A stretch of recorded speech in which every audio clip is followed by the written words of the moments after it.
tout le monde.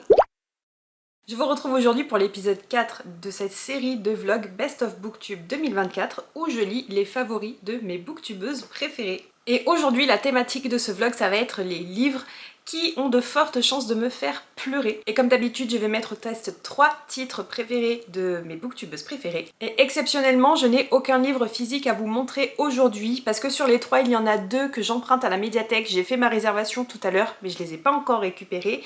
Et le 3e il est sur ma Kobo directement. D'ailleurs je vais vous le présenter tout de suite, c'est Changer l'eau des fleurs de Valérie Perrin. C'est de la littérature française et bizarrement ça a été l'un des livres préférés d'une booktubeuse norvégienne si je me trompe pas. Donc elle l'a lu, pas en français forcément, elle l'a lu en anglais, elle a lu sa version traduite et elle a eu un coup de cœur phénoménal pour ce roman français. Un roman qui n'était pas forcément dans ma pile à lire mais je l'avais en version du coup numérique parce que je l'avais acheté il y a quelques années à ma maman et du fait de l'avoir acheté via mon compte Fnac, je l'avais automatiquement sur ma Kobo, même si je l'ai offert à quelqu'un d'autre en fait. Donc il fait partie de ma pile à lire mais de façon totalement involontaire. Et c'est avec celui-ci que je vais commencer le vlog forcément puisque c'est le seul que j'ai entre mes mains même si c'est de façon numérique. Et les 2 autres que je vais tester dans ce vlog c'est la librairie Morizaki, j'ai plus le nom de l'autrice en tête, mais je vais vous afficher la photo juste ici. Et ça a été le favori de cette fameuse booktubeuse norvégienne que j'ai oublié de citer d'ailleurs, c'est Alice de The Book Castle. La librairie Morizaki, c'est ici un roman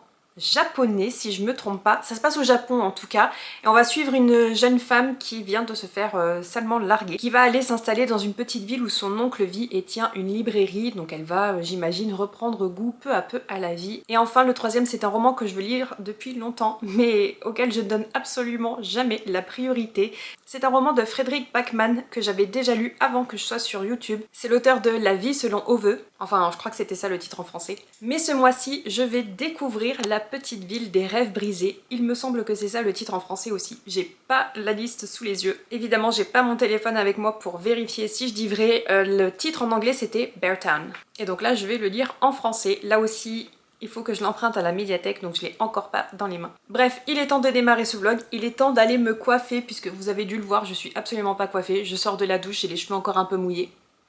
Mais on va démarrer ce vlog, donc installez-vous confortablement et je vous remercie de m'accompagner pour ce vlog, c'est parti.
Coucou, je vous fais un petit update assez rapide parce que j'ai pas mal avancé ma lecture, je suis à peu près 20% de Changer l'eau des fleurs. Et j'avais prévu de bouquiner hier soir avant de reprendre ma semaine de boulot. Sauf que j'ai dû amener Ruby aux urgences vétérinaires. Madame a fait du débroussaillage avec sa mamie hier. Et elle a respiré l'herbe qui était coupée. Et elle s'est planté quelque chose dans le nez. Et voilà. Urgence parce qu'elle éternuait beaucoup. Ça sortait pas. Et elle a commencé à avoir du sang dans ses éternuements. Donc direct, urgence veto. Évidemment, on est le soir, c'est samedi. Donc cet épi d'herbe m'a coûté presque 300 €. Je suis ravie. Mais Ruby va super bien. Donc ça va. Le principal c'est qu'elle aille mieux. Et bon, si je parle pas fort c'est parce que je suis au boulot, donc je suis sur ma pause. Je voulais vous faire un petit update parce que comme je vous disais je suis à peu près 20% de ma lecture et jusqu'à présent j'aime bien. Alors c'est pas forcément un coup de cœur pour le moment. Je suis pas accrochée vraiment à ma lecture non plus, mais je dois avouer que c'est extrêmement bien écrit. C'est très beau, c'est très touchant. Et j'ai l'impression qu'on suit un personnage qui... Alors au début c'est dit, elle est pas analphabète mais presque. Elle a énormément de mal à lire, elle n'a pas eu d'éducation, c'est une enfant des services sociaux et bon, elle n'a pas eu un accès important à l'éducation. Et il y a environ quelques pages, elle a commencé à s'intéresser aux livres, aux mots et elle a acheté un dictionnaire. Donc je pense qu'en fait on va la suivre entre autres dans son histoire, dans son évolution. On va la suivre justement dans peut-être son apprentissage d'un minimum de culture, d'éducation et de son éducation par rapport à elle-même. Et je trouve ça hyper intéressant. Autrement, je crois que je vous avais pas fait le récap du résumé, donc je vous le mets à l'écran maintenant parce que j'ai pas envie de trop entrer dans le détail non plus. J'aime bien ce que je lis, mais j'ai peur que si je lis un résumé ou que je vous en parle de trop, je m'auto-spoil des choses. Et j'ai pas envie. Donc je vais continuer ma lecture et je vous retrouve un peu plus tard.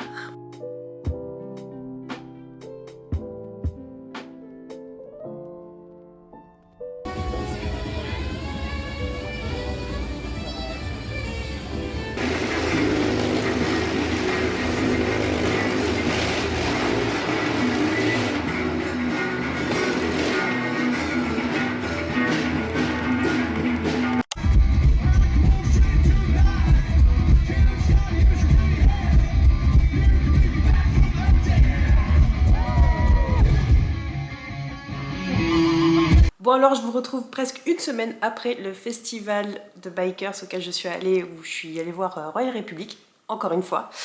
Une semaine tout simplement parce que je suis tombée malade en rentrant du festival, un bon état grippal bien comme il faut, à tel point que j'ai été incapable de travailler sur la journée d'hier, qui était ma dernière journée de travail avant le week-end. Du coup, je suis rentrée chez moi et j'ai juste dormi. J'ai quand même réussi à avancer dans mes lectures puisque j'ai terminé Changer l'eau des fleurs et j'ai lu dans son entièreté La librairie Morizaki. Je vais vous en reparler dans un instant. À savoir que en plus de ça, en dehors de ce vlog, j'ai commencé ma lecture de La Rose et le Serpent de Julie L. J'ai du mal à avancer parce que c'est un bon gros pavé et que c'est pas forcément la priorité. Et qu'en plus, on a commencé la lecture commune du tome 2 de L'Assassin Royal. Donc, j'ai rattrapé mon retard parce qu'évidemment, je suis tombée malade au début de la LC, donc j'ai pas lu tout de suite. Mais pour ça, je suis à jour et là-dessus, j'avancerai quand j'aurai terminé ce vlog. Et je vois que j'ai déjà plus beaucoup de batterie, donc on va y aller assez rapidement. Changer l'eau des fleurs, je l'ai terminé en début de semaine, juste avant d'être dans le mal du mal de mon état grippal. Et je dois dire que j'ai été très agréablement surprise. Je crois que je vous l'avais déjà dit dans le update précédent, mais c'était très bien écrit, très poétique et pourtant avec des mots simples. Ça m'a beaucoup touchée. Pas autant bouleversée que ce que je pensais, mais j'avoue qu'il y a encore des moments où je me suis mise à pleurer. Et bizarrement, c'est surtout pour les personnages secondaires où j'ai été le plus touchée, le plus impactée par leur histoire et où j'ai versé le plus de larmes. Pour celles et ceux qui l'ont lu, l'histoire de Sacha et le pourquoi du comment de Philippe Toussaint qui est aussi méchant. Voilà, ça m'a bouleversée et ça n'excuse pas son comportement de connard. Ça n'excuse en rien son histoire, son attitude, mais j'ai un petit peu mieux compris pourquoi il était comme ça. Et évidemment, Changer l'eau des fleurs, ça a été une super bonne lecture que je vous recommande si vous voulez lire un livre qui touche au deuil de plusieurs façons différentes. On va rester assez vague aussi pour pas spoiler pour les personnes qui l'auraient pas encore lu. Mais voilà, c'était trop bien, j'ai passé un super moment. Et il y a quelques jours, j'ai démarré La librairie Morizaki de Satoshi Yakisawa. C'est un roman japonais où on va suivre une jeune femme qui s'appelle Takako, qui vient de se faire larguer par son petit ami tout simplement parce qu'il va se marier avec une autre. Elle n'était pas du tout au courant qu'elle était la deuxième femme de l'histoire. Donc elle apprend tout ça sur le tas et elle décide de tout plaquer pour aller vivre avec son oncle qui tient une librairie dans un autre quartier de Tokyo et elle va tout simplement recommencer à vivre, réapprendre à vivre même. Et évidemment je vais pas en dire plus parce que ça reste assez rapide à lire, il fait 190 pages, il est assez court, c'est assez aéré aussi. Et pour être tout à fait honnête, je crois que je l'ai commencé lundi soir et je l'ai terminé mardi matin. Je l'ai lu en moins de 24 heures, en étant malade, en travaillant, et je me suis régalée. Faut savoir qu'il n'y a pas de chapitre, et je pense que c'est aussi pour ça que je l'ai lu aussi rapidement. Mais finalement, c'était pas plus mal parce que, finalement, les pages défilent, on n'a pas envie de s'arrêter, on a envie de savoir ce qui se passe après, on a envie de continuer à vivre en fait avec les personnages, à voir jusqu'où ils vont aller. C'était doudou, c'était cocooning, c'était plein de douceur. J'ai beaucoup aimé la façon dont les différentes ruptures amoureuses, les différents chagrins, les différentes difficultés de la vie sont abordées par l'auteur parce que j'ai trouvé que c'était fait avec justesse, avec beaucoup de douceur, encore une fois, beaucoup de bienveillance. Et en même temps, on laisse clairement la place aux personnages d'avoir juste le temps de penser leur plaie, comme dans la vraie vie, quoi. C'est pas en un claquement de doigts, on a oublié une personne, on passe à autre chose. Il faut du temps, il faut que de l'eau coule sous les ponts et c'est ce que font les personnages et c'est ce que j'ai beaucoup apprécié dans cette lecture. Je vous avoue que j'avais très peur, que ça ressemble beaucoup à Bienvenue à la librairie Nungnam que j'avais lu dans le premier épisode de cette série de vlogs qui avait été, alors pas un désastre, mais une lecture très décevante pour moi parce que je m'étais ennuyée. Et j'avais peur que la librairie Morizaki ce soit la même chose. Et en fait, pas du tout. Ce roman, c'était exactement ce que je voulais de ce genre d'histoire, de ce genre d'écriture. Trop bien. Je sais qu'il existe une suite que je pense que je vais lire, tout simplement parce que je suis pas contre retourner justement à la rencontre de ces personnages, voir ce qu'ils sont devenus. Ce sera pas tout de suite évidemment, mais je me laisse l'opportunité de retrouver les personnages. Et avec tout ça, ce matin, j'ai démarré le dernier titre de ce vlog qui est La petite ville des grands rêves de Fredrik Backman. Un titre que je veux lire depuis un moment parce que je le voyais beaucoup passer dans sa version en anglais, qui n'est pas sa version VO parce que Fredrik Backman est suédois, donc il écrit en suédois.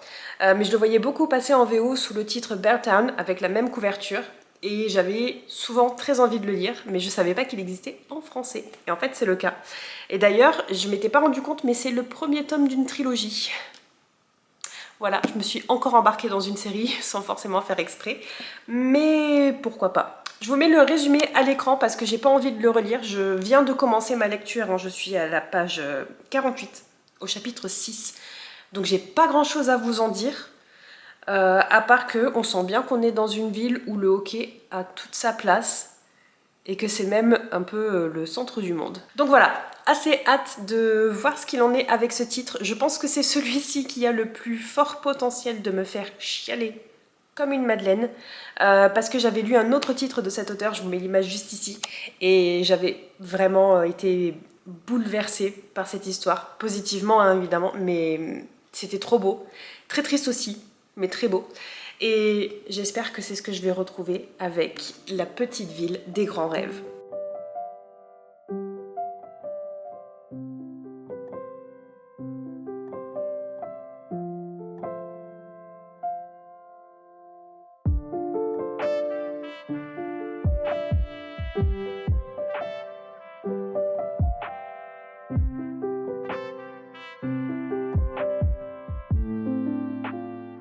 De nouveau un petit update assez rapide, je sors de la douche, je suis en mode vrac, faites pas attention.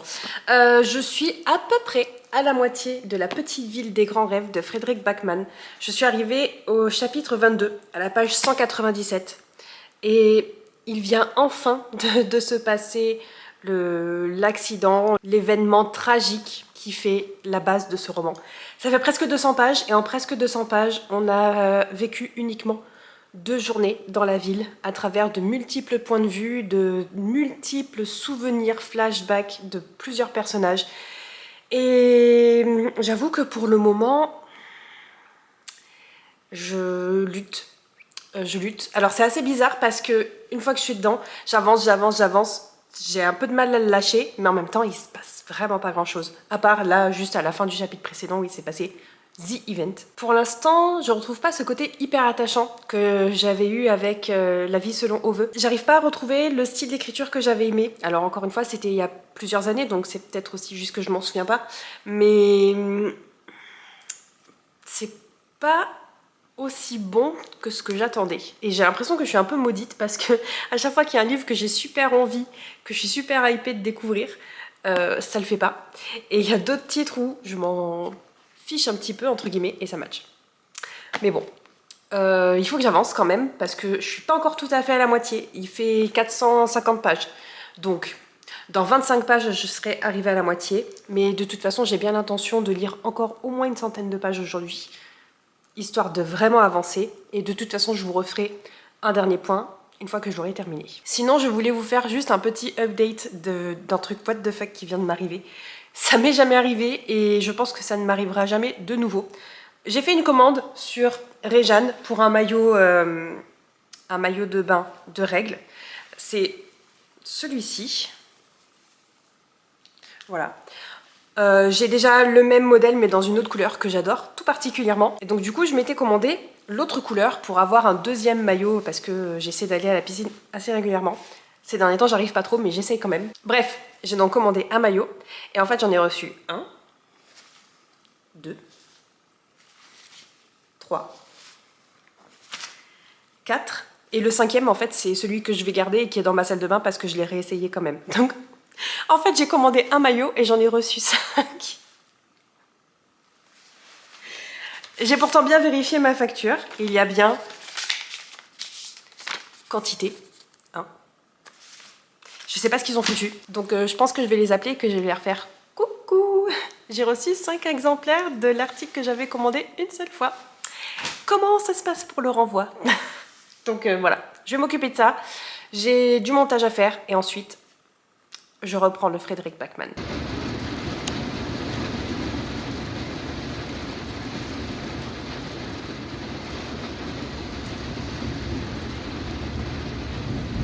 Bon, je vous retrouve, on est le 23 mai et j'ai terminé il y a quelques jours déjà La petite ville des grands rêves de Frédéric Backman. Je l'ai terminé il y a même plusieurs jours et puis avec le boulot j'ai jamais eu le temps de revenir vous en parler.